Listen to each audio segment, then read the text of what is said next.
Salam alaikum. Dans cette vidéo, on va donner la solution de l'exercice 3 sur les applications linéaires. Donc, on va donner une application entre R3 et R3.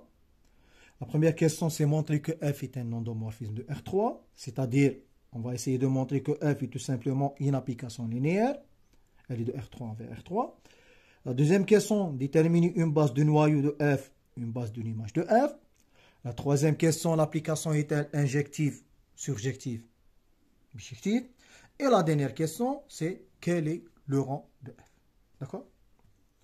Donc, on ne va pas faire la première question, parce que c'est une question classique. On a déjà fait la même question. On a déjà fait la même question dans l'exo 2. Donc, on va commencer par la deuxième question. Donc, pour la première question, f est bien un endomorphisme. C'est-à-dire, pour montrer que f est un endomorphisme, il suffit de montrer que f est linéaire. D'accord? C'est très simple. Deuxième question, on va déterminer une base du noyau, une base de l'image. On va chercher, en premier temps, cherchons une base de cœur de f. Le noyau de f. Donc, c'est quoi le cœur de f? Par définition, c'est l'image réciproque de 0. 0 de l'espace d'arrivée. D'accord? Par définition, bon, le cœur de f, c'est un sous-espace de l'espace de départ. Donc, c'est l'ensemble des éléments de l'espace de départ tel que son image appartient à cet ensemble, c'est-à-dire son image égale à 0. D'accord? Alors, pour déterminer le cœur, il suffit de résoudre cette équation. Donc, on va prendre un élément du cœur. Alors, soit U égale X, Y, Z appartient au cœur de F. Alors, cela signifie U appartient à cœur de F si seulement si son image est égale à 0. Donc, si seulement si F de U, qui est égal à F de X, Y, Z, doit être égal à 0, 0, 0. Donc, on remplace F par sa valeur. Donc, c'est X plus Y moins Z, moins X moins 2Y moins Z, et moins 2X moins 2Y plus 2Z égale à 0, 0, 0. Donc, on fait l'égalité, on trouve un système d'équations linéaires. La première équation, c'est X plus Y moins Z égale à 0. La deuxième, c'est moins X moins 2Y moins Z égale à 0. Et la dernière, c'est moins 2X moins 2Y plus 2Z égale à 0. Donc, pour résoudre ce système, il suffit d'appliquer la méthode du pivot de Gauss. Donc, on va noter les lignes L1, L2, L3. Le pivot égale à 1. Donc, on va essayer d'éliminer ces deux quantités. Donc, L2 devient L2 plus L1. Et L3 devient L3 plus 2L1. On fait le calcul. Donc, c'est équivalent à dire la première équation reste inchangée. Après, on fait l'addition. Donc, c'est 0. Ça va nous donner moins Y moins 2Z égale à 0. Et la dernière équation, on multiplie cette équation par 2, on fait l'addition, ça va nous donner 0. Cette équation fois 2 plus cette équation, ça va nous donner 0. Et cette équation, cette quantité fois 2 plus cette quantité, ça va nous donner 0 égale à 0. Vous voyez, il est clair qu'on a une infinité de solutions. On laisse le système triangulaire à gauche. Donc, c'est équivalent à dire que X plus Y égale à Z. Et après, Y, c'est égal à moins 2Z. Donc, on fait la solution. Donc, la solution, donc Y, c'est égal à moins 2Z. On remplace là. Donc, Y, ça égale à moins 2Z. Donc, X, ça va être égal à 3Z. Donc, X, c'est égal à 3Z. Et Y, c'est égal à moins 2Z. Donc, Z, ça va être un paramètre. Et X et Y sont les inconnus principaux.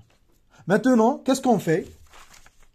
On enlève cette condition, puisqu'on a une déséquivalence. Donc, cette condition est équivalente à ces équations.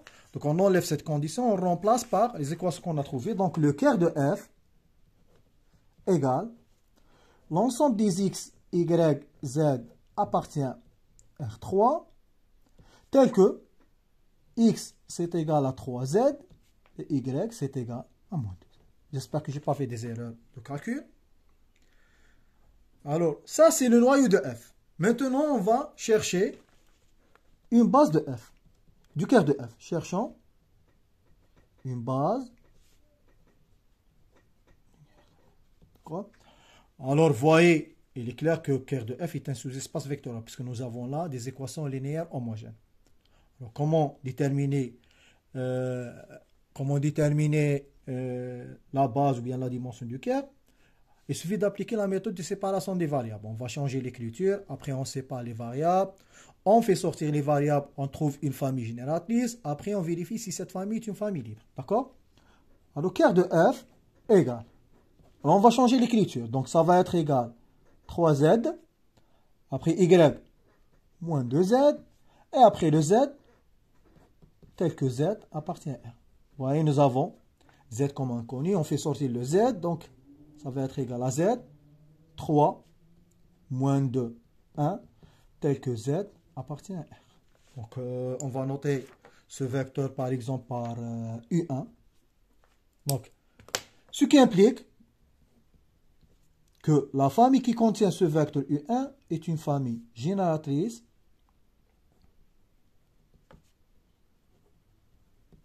de quart de f. D'accord? Alors, pour vérifier que cette famille est une famille libre, il suffit de montrer que U1 est différent de 0. Or, il est clair que U1 est différent de 0. Or, U1 différent de 0, 0, 0. Ce qui implique que U1 est une famille libre de quart de f. Donc, elle est libre et génératrice. Donc, U1 est une base de quart de f. Et la dimension du quart de f, c'est le cardinal de cette famille. Il contient un seul élément. Donc, la dimension est égale à 1. D'accord? Vous voyez, c'est comme ça qu'on trouve une base du quart de f. Alors maintenant, la deuxième partie, on va chercher une base de l'image de f. Donc, on va déterminer, premièrement, l'image de f. Alors, l'image de f, c'est quoi? C'est f de l'espace de départ. D'accord? C'est f de cet espace. Donc, si on fait f de R3, il est inclus dans R3. Il est inclus dans l'espace d'arrivée. On n'a pas l'égalité. F de R3, il est inclus dans R3. D'accord? C'est un sous-espace vectoriel de l'espace d'arrivée. Donc, par définition, c'est quoi? C'est très simple. C'est les f de U. C'est l'image de tous les éléments de R3. C'est f de U tel que U appartient à R3. Donc là, qu'est-ce qu'on fait? Il suffit de remplacer le f par sa valeur. Donc, image de f, c'est égal. Donc, c'est f de x, y, z. Donc, c'est x plus y moins z. Deuxième, c'est moins x moins 2y moins z. Moins 2y moins z. Là, on prend u, c'est égal x, y, z. Et là, troisième, c'est moins 2x moins 2y plus 2z avec x, y, z appartient à R. D'accord? Donc là, si on met là des parenthèses, on écrit x, y, z, le triplé appartient à R3. Mais si on enlève les parenthèses, il suffit d'écrire x, y, z appartient à R. D'accord? Donc ça, c'est l'image de f. Maintenant, on va chercher une base de image de f. D'accord? Alors, là, on fait la même chose. On va appliquer la méthode de séparation des variables. Alors, image de f égale. Alors, c'est x fois 1 moins 1 moins 2. 1 moins 1 moins 2. Plus y fois 1 moins 2 moins 2. 1 moins 2 moins 2. Plus z fois moins 1 moins 1 2. Moins 1 moins 1 2 avec x, y, Z appartient à R. D'accord? Donc on va noter ces vecteurs V1, V2 et V3. Donc on a fait la séparation des variables. Donc la famille qu'on va noter B, qui est égale V1, V2, V3, est une famille génératrice de l'image de F. Alors, pour que cette famille soit une base, il suffit de montrer qu'elle est libre. Donc, vérifions si cette famille est une famille libre. D'accord? Alors, vérifions si B est libre. D'accord? Donc, on va appliquer la définition, puisqu'on a 3 vecteurs. On applique la définition classique.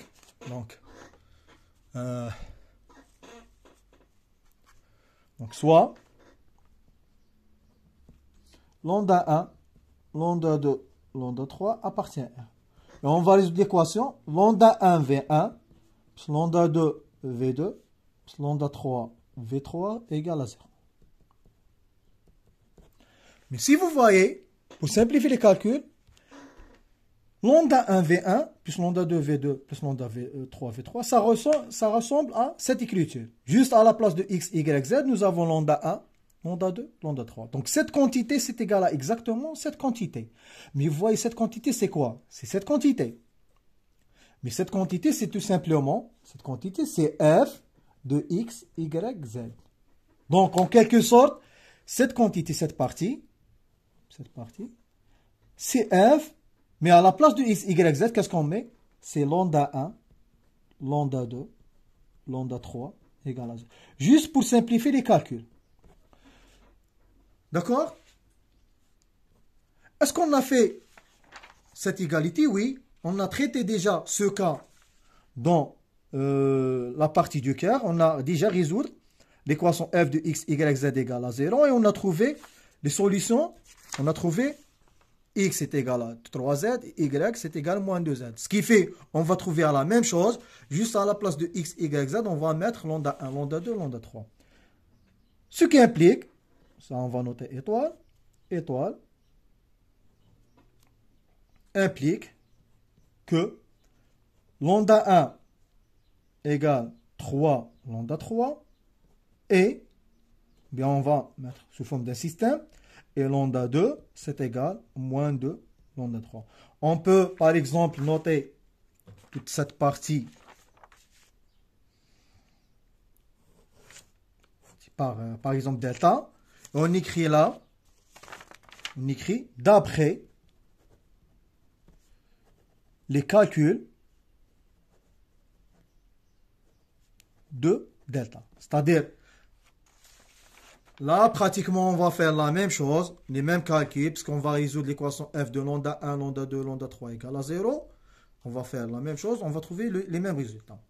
Alors, cela implique que B est une famille liée de images de f. Donc, ce n'est pas une famille libre, c'est une famille liée. Mais quel est le lambda qui pose un problème? C'est le lambda 3. Donc, on va utiliser là le théorème de la base extraite. Alors, si on enlève le vecteur correspond à lambda 3, c'est-à-dire V3, et avec les mêmes calculs ou bien le même procédé,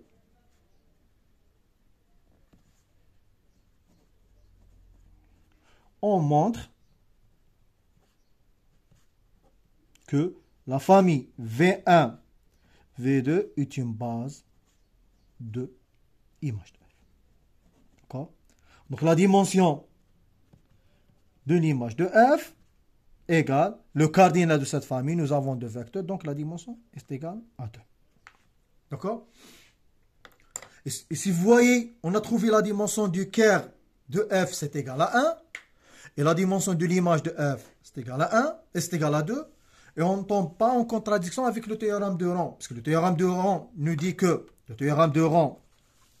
que, la dimension de l'espace de départ, c'est égal à la dimension du quart de f plus la dimension de l'image de f. Et on a montré, bon, dimension de R3 c'est 3. On a démontré que dimension de quart c'est égal à 1. Dimension de l'image c'est égal à 2. Donc, on n'a pas une contradiction entre le théorème de rang et les calculs qu'on a déjà faits. Maintenant, l'application est-elle injective, surjective et bijective? Donc, on commence par l'injectivité. Alors, f injective, si vous vous rappelez, c'est seulement si le noyau de f, ker de f, égale à 0. Ce 0, c'est l'espace de départ. Or que nous avons trouvé le noyau est différent de 0. D'accord? Vous voyez là, on a trouvé le ker, c'est égal à ça. Nous avons une infinité d'éléments. Or, bien, puisque ker de f est différent de 0 d'après nos calculs, alors, on écrit là, on peut écrire d'après les calculs delta. Alors, f n'est pas injectif. D'accord? C'est très simple. La surjectivité, nous avons deux méthodes. F était surjectif. D'accord? Bon, la première méthode, on va commencer par la première méthode qui est la méthode classique. Première méthode. Donc, la première méthode, qu'est-ce qu'on va faire? F surjective. Alors, si on n'a pas l'exemple f de E dans f, alors f surjective, si vous vous rappelez, je vous ai dit que f de E, qui est l'image de f, elle est inclue dans f. Tout le temps. Alors, f surjective, si et seulement si, l'image de f égale à f de E égale à f. D'accord? Alors, comment montrer l'égalité entre deux espaces? Parce que f est un espace vectoriel, l'image de f, c'est un espace vectoriel. Il suffit de montrer que l'un est inclus dans l'autre et on a la même dimension. Alors, l'inclusion qui est évidente, c'est cette inclusion, parce que l'image de f est un sous-espace vectoriel de l'image de f. Donc, si seulement si l'image de f est inclue dans f, donc qui est évident, parce que c'est un sous-espace vectoriel, et on doit montrer que la dimension de l'image de f, c'est égal à la dimension de f. Alors, tout le problème revient à déterminer la dimension de f, puisque la dimension de l'image de f, parce que la dimension de f est déjà connue. Dans notre cas, f, elle est dans R3 vers R3. Donc, notre f, c'est R3. Alors, on a l'image de f, elle est inclue dans R3. On écrit évident, c'est tout simplement. Si on veut expliquer pourquoi, car image de f est un sous-espace vectoriel de R3. C'est un sous-espace vectoriel, donc il est inclus. Et dimension de R3. Donc, on va vérifier est-ce que la dimension de l'image de f, c'est égal à la dimension de R3. La dimension de R3, c'est égal à 3. Et la dimension de l'image de f, on a déjà calculé, on a trouvé que c'est égal à 2. Ce qui implique que la dimension de l'image de f, elle est différente de la dimension du ker de f. Puisqu'ils sont différents, ce qui implique que l'image de f, il est différent de... C'est pas ker, c'est R3, d'accord? Il est différent de R3, donc f n'est pas surjectif. D'accord? Elle n'est pas surjective. Pour montrer que f est surjectif, il suffit de montrer que la dimension de l'image de f, c'est égal à la dimension de l'espace d'arrivée. Deuxième méthode.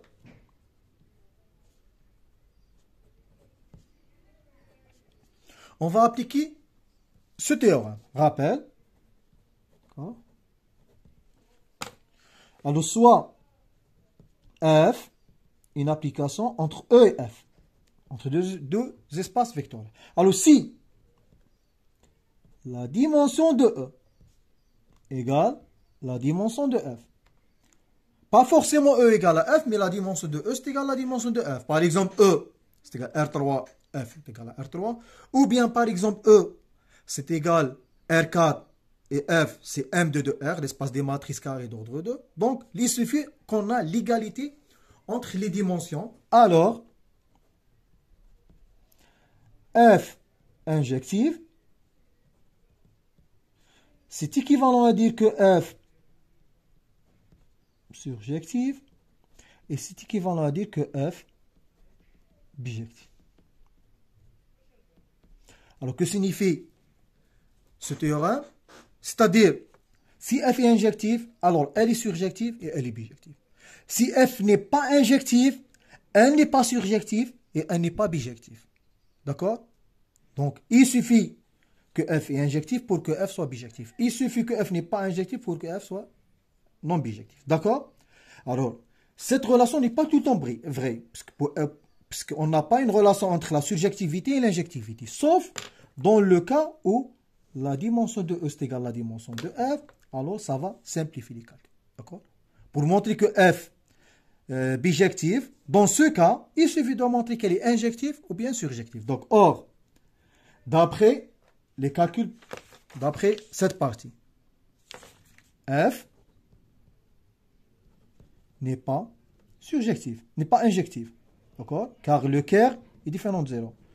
Puisqu'elle n'est pas injective, et la dimension, dans ce cas, E et E, c'est égal à F, c'est égal à R3. Donc, ils ont la même dimension. Alors, F n'est pas surjective. Bon, elle n'est pas injective, elle n'est pas surjective. Et F, non bijective.